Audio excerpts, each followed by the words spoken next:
गौतम बुद्ध जगह जगह जाकर उपदेश दिया करते थे और अच्छे विचारों को बांटा करते थे। वह लोगों के जीवन से दुखों को दूर किया करते, लोग उनकी बातों को सुनकर खुश हो जाते, इसीलिए लोग उन्हें बहुत पसंद किया करते थे। लेकिन कुछ ऐसे भी लोग थे जो गौतम बुद्ध से ईर्ष्या करते थे।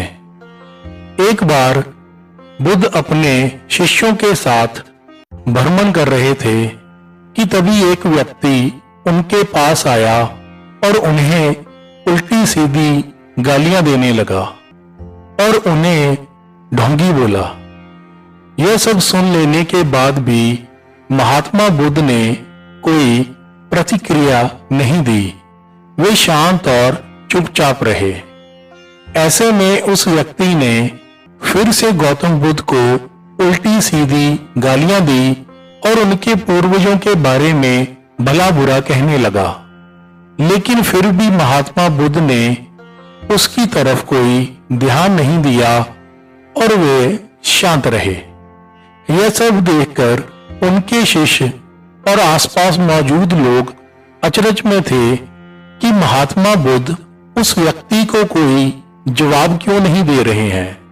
कुछ देर बाद वह व्यक्ति अपने आप ही शांत हो गया। उसके शांत हो जाने के बाद बुद्ध ने कहा, अगर कोई हमें तोहफा देता है तो यह हमारे ऊपर है, उसे हम लेते हैं या नहीं। अगर हम उसे अपना लेते हैं तो वह हमारे पास आ जाता है।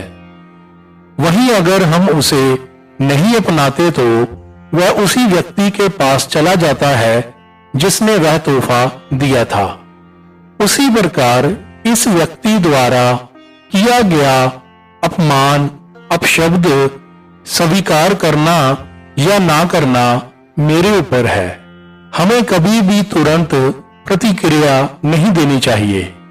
हमें हमेशा शांत होकर सही या गलत के बारे में विचार करने के बाद ही कुछ कहना चाहिए। इससे बुरी से बुरी बातें टल जाती हैं और मुसीबतों से छुटकारा भी मिल जाता है। बुद्ध की यह सब बातें सुन लेने के बाद वह व्यक्ति शर्मिंदा हो गया और तुरंत बुद्ध के चरणों में गिर पड़ा और उनसे माफी मांगने लगा। बुद्ध ने उसे माफ किया और आगे बढ़ चले। इस कहानी से हमें यह शिक्षा मिलती है कि कुछ भी स्वीकार करना या ना करना हमारे ऊपर है। इसीलिए हमें जीवन के लिए अच्छी चीजों को स्वीकार करना चाहिए और वहीं ऐसी चीजों को अस्वीकार करना चाहिए जो हमारे जीवन के लिए अच्छी नहीं है। इस कहानी से हमें यह भी सीख मिलती है कि जरूरी नहीं कि किसी द्वारा किया गया अपमान सच में आपका अपमान हो। आप अपमानित तब होते हैं जब आप अपनी प्रतिक्रिया देते हैं। अगर आपका कोई अपमान करे तो आपको उसके ऊपर ध्यान नहीं देना चाहिए। ऐसा करने से आपका अपमान नहीं होगा, लेकिन अगर आप बुरी प्रतिक्रिया देंगे तो इससे आपका अपमान होगा। इसीलिए सोच समझकर ही कुछ कहना चाहिए।